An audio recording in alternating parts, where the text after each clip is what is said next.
Hi there, this is my Android head unit and I'm talking about radio. Let's check out the radio that I have. Let me off the sound. Okay, this is just my typical FM radio. You can call it AM FM radio, or you can call it analog radio. Yeah. So let's talk about the terms of all this, because in an Android head unit, when they actually give this to you, I bet the manual that they give you does not tells you what is all these terms, DX, PTY, and so on. So let's look at it one by one. Okay, so over here, DX actually means long distance, yeah.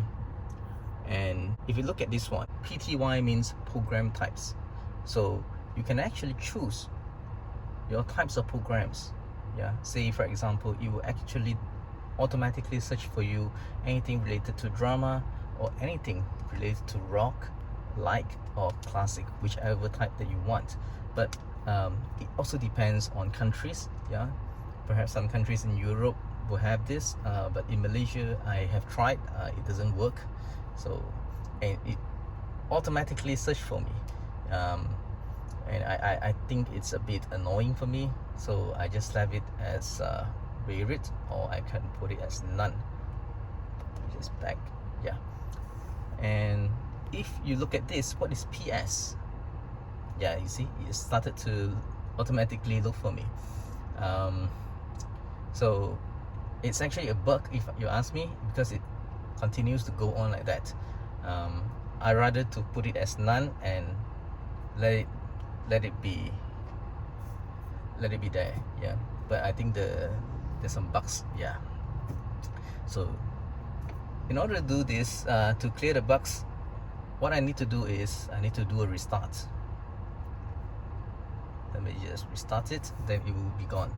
So okay, now I've restarted and it's okay, back to normal again. So I will not be touching these program types anymore. So we know what is DX, we know what is program types, and this is called PS, program service name. I bet you guys have heard of what is RDS. So RDS basically stands for radio data system, and what it does is that it will show you this program service name, which is PS, where this is called MY. This is the My station. If you click on the one, yeah, this is the 988 station. Then over here it will show you, yeah, some of the information that they want to show you. This is the website. Then this is Mix FM, and it will keep on showing you different type of name. So having this is actually good because you know that you are at which station.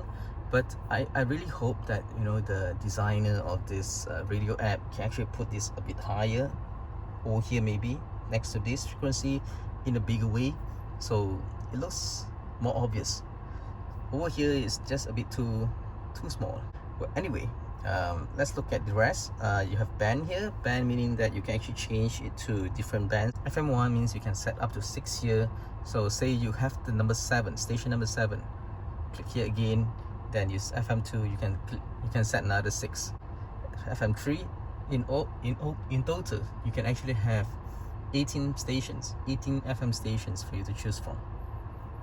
So as for AM, I don't think there is any in Malaysia, not too sure about any other place.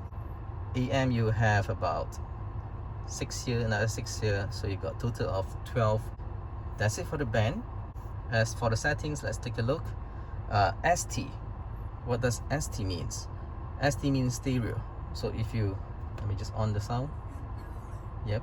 So let's say I click on this, you can see that there's something gone here. This double circle. Yep, this is no more circle. Off the sound. That means from stereo it becomes mono. Okay, no 2 circles with 2 circles. Yeah, stereo and mono, meaning that you have say you have two speakers left and right. If you put on stereo, means that you can actually hear 2 different sound, like such as you have guitar here, over here, then you have a bass over here. So if you put it as mono, you get to hear both, yeah, at the same on the same speaker itself, so it doesn't sound so great.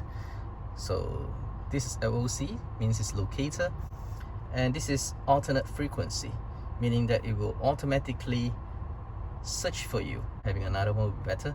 Say for example I have my FM here, MY, my FM station, and the frequency over here is 101.8. Say I want to go to a different state, yeah, from here to another place, maybe another 200 km from here, then this frequency will not work anymore. It will have to change. Then you will have to search for it manually. But if you do this, if you enable this alternate frequency, it will automatically search for you. Okay, then you don't have to do the manual searching for yourself. Otherwise you have to do this, yeah, which is a bit of a nuisance. Or you can search online, you know, I'm not at this area, what is the frequency for this station right now? So that's a bit of a nuisance as well. So this will be a godsend if you just enable it, and you can just go wherever you want and it will lock to this station. Okay, let me just disable it because I'm not going anywhere. I'm having a lockdown here, so I don't use this. And TA means traffic announcement. Once you enable it, well, that's one reason why I don't mess with my radio once I've set it. Otherwise it will keep moving by itself. So I normally would just off this, you know, the TA, because over here I don't really listen to traffic announcements on the radio, and in Malaysia I don't think they have that as well. We just get back to this one. Yeah, good, now it's not moving. So that's it, yeah. I think most of the time I will not be touching all the settings. Once I've set it this way, I'll just leave it be. Otherwise, you know, it will automatically search for me, and it's a bit of a hassle to change it back. And as for this is for you to, you know, toggle with different stations, which is easy. Yeah, this is searching as well manually, but in a very you know, in detail, yeah, in a very small frequency search. So for example, this is an easier way for you to just scroll and search for your stations.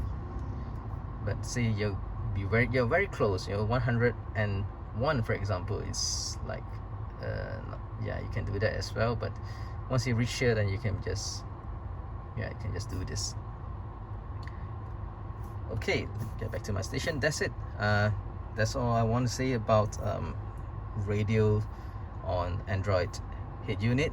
That's because somehow it's a bit complicated than the normal ones that we have, the normal double D and single D, where you just click on, where you can just set and forget it, because sometimes this can be a bit confusing when you start to mess up with all this as well as this. And this app is actually built by the manufacturer of this head unit, so it's not as polished as a proper app, but it works, yeah. So that's it. I hope this helps, and once you set it, forget it and just use these 6, or maybe you have more. Okay, thanks for watching, and I really hope that this helps you, especially if you just bought this Android head unit. And hopefully if you like this, please give me a thumbs up, and if you haven't subscribed yet, you know, please do so. Thanks, bye.